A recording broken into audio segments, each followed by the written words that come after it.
Assalamualaikum warahmatullahi wabarakatuh. Pada kesempatan ini saya mencoba menyampaikan suatu judul topik mengenai mendesain sebuah model remunerasi rumah sakit. Ini mohon nanti saya sampaikan di sini adalah alamat email saya yaitu duetory@gmail.com. Jadi kalau sesuatu yang ditanyakan atau klarifikasi silahkan ke nomor email ini atau bisa langsung saja nanti. Sebagai dasar hukum di sini adalah pertama, Undang-Undang Nomor 17 Tahun 2003 tentang Keuangan Negara, kedua Undang-Undang Nomor 1 Tahun 2004 tentang Perbendaharaan Negara, kemudian di bawahnya lagi ada Peraturan Pemerintah Nomor 74 Tahun 2012 tentang perubahan Peraturan Pemerintah Nomor 23 Tahun 2005 tentang BLU, Badan Layanan Umum. Nah, di situ dikatakan satu BLU itu dapat satu lembaga, instansi ataupun badannya dapat yang memberikan pelayanan pada publik dapat menjadi BLU. Ya. Nah, kita ambil contoh di sini adalah rumah sakit vertikal. Seperti rumah sakit vertikal adalah rumah sakit yang di bawah langsung Kementerian Kesehatan. Ya. Seperti Rumah Sakit Cipto Jakarta, Rumah Sakit Sangla Bali, Sujito Jogja, Hasan Sadikin Bandung, Husin Palembang, dan M Jamil di Padang, dan Karya di Semarang. Dan juga banyak lagi ya rumah sakit vertikal seperti di daerah-daerah timur. Ya. Mohon maaf saya tidak menyebutkan di sini. Nah, kemudian tentu kalau kalau rumah sakit tersebut sudah menjadi badan layanan umum atau BLU maka akan ada fleksibilitas ya, tata kelola keuangannya ya. Salah satu bentuk fleksibilitas itu adalah diberikannya remunerasi. Pada umumnya di rumah sakit vertikal remunerasi itu dalam bentuk model grading. Kita beralih ke yang lain yaitu ada Peraturan Menteri Dalam Negeri Nomor 79 Tahun 2018 ya. Ini tentang Badan Layanan Umum Daerah atau kita singkat sebagai BLUD ya.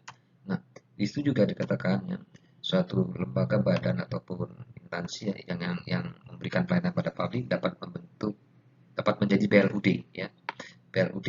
Nah, kalau sudah menjadi BLUD maka ini rumah sakit di daerah itu adalah rumah sakit daerah ya. Bisa rumah sakit umum daerah atau RSUD, bisa rumah sakit khusus daerah ya.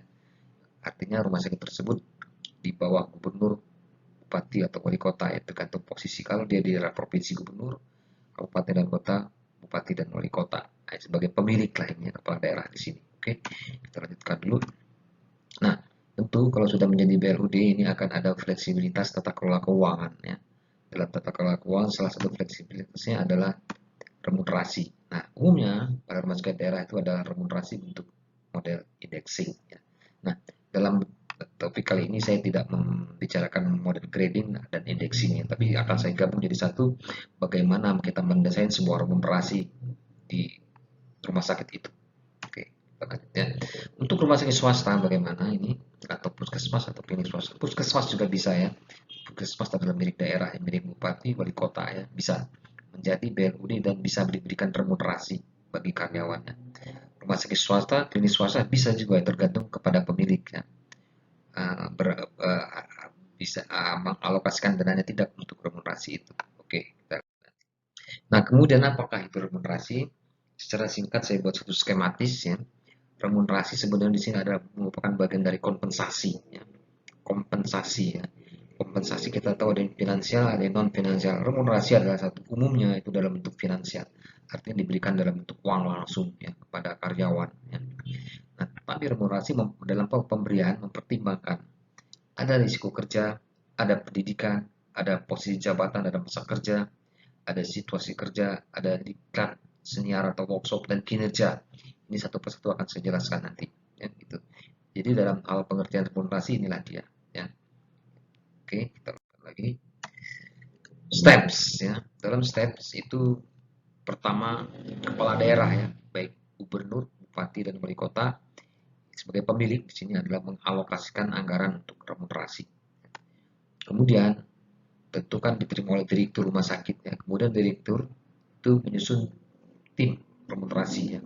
Nah, tim ini dapat memanfaatkan konsultan atau memanggil konsultan ahli dalam penyusunan remunerasi atau karyawan-karyawan yang sudah dianggap mampu. Ya, biasanya dokter spesialis senior yang bisa memberikan masukan, dokter yang umum senior bisa juga atau perawat senior atau pejabat di struktural, pejabat keuangan ya. Bentuklah satu tim ya. Itu adalah SK Direktur Rumah Sakit. Nah, kemudian tim terbentuk ini, tim remunerasi ini mulai ya membuat satu rancangan remunerasi atau remunerasi yang desain ya. Dalam remunerasi desain ya. Jadi di sini adalah pertama kali yang dilakukan adalah job descriptions ya. Kemudian dilakukan lagi job specification. Antara job description dan specification nanti akan dijelaskan di setelah slide ini. Nah, setelah terjadi kedua ini, maka pekerjaan selanjutnya adalah mengadakan satu job grading. Dalam job grading ini kita lakukan ada 4 metode ya. Melakukan satu range order, kemudian melakukan lagi satu classification ya, kemudian comparison ya, dan points ya. Nah, inilah kerja-kerja yang dilakukan oleh job grading ya. Nanti akan saya juga menjelaskan contoh-contohnya di sini. Nah, kemudian setelah itu diberikanlah satu rekomendasi ke direktur. Jadi sudah mulai ada desain remunerasi itu dengan keempat metode ini, dengan kerja dari job grading. Nah, kemudian kalau direktur setuju, maka ini di SK-kan oleh direktur, itulah model remunerasi yang akan diterapkan pada rumah sakit tersebut. Namun sebaliknya, jika tidak setuju, direktur ini langsung kembali membahas ke remunerasi desain. Ya. Nah, itu. Nah, kemudian lihat lagi hal lain adalah penjelasan job description ini sebenarnya satu deskripsi dari jabatan-jabatan lah, dari pekerjaan ya, dari jabatan struktural bisa ada kalau satu rumah sakit yang jabatan struktural bisa jadi itu nanti akan jelaskan lagi ya sampai dengan eselon 3, eselon 4 ya, eselon ring misalnya. Kemudian ada lagi jabatan non struktural ya, non struktural ini juga yang seperti jabatan-jabatan misalnya dewan pengawas, komite, kepala instalasi, nanti akan saya jelaskan juga. Di samping itu ada jabatan administrasi ya. Jadi staf administrasi ternyata ada tingkatannya. Juga jabatan teknik, di staf teknik juga yang ada tingkatannya. Nah, berbeda dengan job specification ya. Di sini misalnya satu pekerjaan itu, satu jabatan itu memerlukan pendidikan apa yang pasnya. Kemudian kita lihat lagi apa risiko kerja pada pekerjaan atau jabatan tersebut. Kemudian bagaimana kondisi kerjanya, apakah ada tidak. Kemudian masa kerja, berapa pasnya masa kerja yang di standar untuk mengerjakan pekerjaan itu ya. Oke. Nah, ini berbeda lagi dengan job grading. Dalam job grading menentukan tingkatan, mengklasifikasi, membandingkan dan memberikan nilai dari masa jabatan, pendidikan, jabatan risiko kerja dan situasi kerja ya. Ada 4 metode saya sebutkan tadi ya. Ada range order, classification, comparison dan point. Nah, kita lihat satu persatu dari range order. Ini sebenarnya memberikan ranking ya. Jadi ranking tertinggi pekerjaan itu memiliki tanggung jawab dan beban yang kerja berat akan berdasarkan tertinggi dan sebaliknya juga di sini. Contoh range order 1 di masa kerja. Masa kerja paling lama di atas 20 tahun itu ranking pertama ya.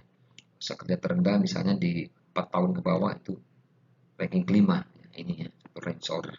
Kemudian ada lagi range order kedua di pendidikan juga ya. Dokter spesialis konsultan atau subspesialis paling tinggi pendidikan di rumah sakit itu ranking 1 ya. Kemudian tamatan di bawahnya terus ya, dokter spesialis umum ya, perawat, dan paling rendah di sini kalaupun masih ada SMP ya itu paling rendah ranking ke-7 ya. Kemudian kita lihat lagi di sini adalah jabatan struktural ya, direktur, wakil direktur dan kabak ya. Direktur itu paling tinggi ya. Direktur, wakil direktur nomor 2, kabak nomor 3 ya. Terus lagi di jabatan non struktural juga ya, ketua dewas adalah paling tinggi. Kenapa? Ini sejajar dengan direktur karena SK ketua dewasnya adalah SK gubernur ya, sebagai wakil tangan kanan pemiliknya gubernur kepala daerah, bupati ya, atau wali kota ya. Nah, kemudian di bawahnya ada ketua komite ini, karena ini ketua ini hanya SK direktur semua, kepala instalasi, kepala unit dan kepala ruangan. Ranking terendah kepala ruangan, ranking keempat ya. Ada lagi, nah ini jabatan administrasi yang saya sebutkan tadi ya. Administrasi itu adalah ada administrator, ada pelaksana. Administrator satu dan pelaksana kedua. Jabatan teknik juga ada mekanik senior, junior, dan mekanik, pembantu mekanik, atau disebut juga kenek ya. Itu ranking ketiga. Nah, kemudian di risiko kerja juga demikian ya. Risiko kerja ini ada fisika, kimia, biologi, ergonomi, psikososial, mekanik, elektrikal, dan limbah ya. Ini kita bagi 3. Nah, perlu diketahui juga di sini bahwa penentuan ranking ini adalah nanti kesepakatan dari timnya. Bisa mereka sepakat ya, mereka memberikan sepakat paling brainstormingnya. Jadi berapa ranking pas dari mereka itu ya. Seperti tingkat risiko kerjanya ada berat, ringan, dan berat, sedang, dan ringan. Nah, untuk jelasnya risiko kerja silakan membuka peraturan Peraturan Menteri Kesehatan Nomor 52 ya, tahun 2014 tentang keselamatan dan kesehatan kerja di fasilitas pelayanan kesehatan. Ini lengkap dan lebih rinci dijelaskan mengenai risiko kerja. Dan silakan. Nah, kemudian di range order 5 di kondisi kerja. Kondisi kerja ini adalah suatu kondisi kerja yang memerlukan satu kesigapan ya, kesiapan penanganan yang tepat ya, jadi 24 jam atau non-stop bekerja ya, jadi tergantung karena kondisi pasien krisis seperti di ruang IGD, UGD, ruang isolasi ICU, PICU, ini ICU ya, ya perinatal intensive care unit, neonatal intensive care unit ya. Itu juga kesepakatan dibagi ranking yang berat, ringan, berat, sedang dan ringan. Ya. Nah, ini dia diklat seminar workshop juga ya. Diklat biasanya itu kan di atas 6 hari itu ranking 1 ya. Jadi ranking tertinggi adalah mendapat poin tertinggi nantinya ya. Juga yang paling rendah misalnya kelima ini ada seminar dan workshop, karena seminar workshop pada umumnya adalah 1 hari yaitu ranking kelima, tapi tetap mendapat poin 1 ya. Artinya eh, di ranking kelima ya, ranking kelima ya. Oke. Nah, ranking ketujuh kinerja juga dibagi 3 ini ya. Ada baik, ada sedang, ada tidak baik ya. Nah, points. Ini dengan poin dan pemberian poin dari setiap pekerjaan tadi yang sudah kita ini kan pemberian poin. Misalnya begini, ranking yang tertinggi mendapat poin tertinggi juga ya. Contoh di masa kerja yang di atas 10 tahun, ranking 1 itu poinnya 10 ya. Nah, penentuan poin juga ini adalah kesepakatan dari tim. Kesepakatan dari tim ya, ketentuan poin ini. Kemudian kita lanjutkan lagi jabatan struktural juga ya. Direktur adalah punya poin tertinggi ya. Direktur ya. Poinnya 14. Kemudian kita lihat poin non struktural. Ketua Dewas adalah 14 juga di sini poinnya, ranking 1. Nah, akhirnya kita buat satu diagram, demikian diagram ini ya. Diagram ini masa kerja jabatan struktural sampai kita ya seru sampai nilai ya di kolom terakhir. Nah, kemudian kita bagikan lagi, kita jabarkan semua dari jabatan itu, kita uraikan di sini sehingga dengan mudahnya kita bisa melihat dengan mudahnya dengan diagram ini. Oke, kita lanjutkan lagi. Ini contohnya. Misalnya kita ambil contoh nilai remunerasi seorang atau Ali ya pada bulan Juli 2023. Nah, ini pendapatan remunerasi nilai ini berubah setiap bulan. Otomatis pendapatannya pun akan berubah. Misalnya masa kerja Ali 10 tahun dapat nilai 6, pendidikan perawatannya nurse nilai 6, jabatannya kepala ruangan rawat inap nilainya 4. Kemudian di situ kerjanya ada biologi, jadi ada ancaman bakteri, virus di situ ya. Ini nilainya 8, kondisi kerjanya tidak ada 0, kemudian diklat seminar ternyata pernah mengikuti workshop sama sehari, poinnya 2. Nilai total adalah 26 punya. Nah, kemudian ada lagi remunerasi secara rumah sakit ya. Jadi total semua unit ruangan yang semua pegawai di total ternyata punya total nilai remunerasi itu adalah 10.000 misalnya kan. Sehingga kalau kita ada alokasi dana remunerasi rumah sakit A itu setengah miliar 500 juta, maka total nilai rumah sakit A itu ada 10.000, maka nilai karyawan Ali tadi 26, sehingga kita akan dapatkan berapa Ali yang diterima itu adalah 26 bagi 10.000 dikali setengah miliar ya. Sehingga Ali akan menerima 1.300.000 ya. Nah, inilah dia ya. Oke, itu yang bisa saya sampaikan. Saya akhiri. Sebelum saya akhiri ya, jadi tolong kalau ada pertanyaan ataupun apa hal, tolong ke email saya duetori@gmail.com ya, silahkan hubungi ya. TRI. Oke, wabillahi taufiq walhidayah. Wassalamualaikum warahmatullahi wabarakatuh.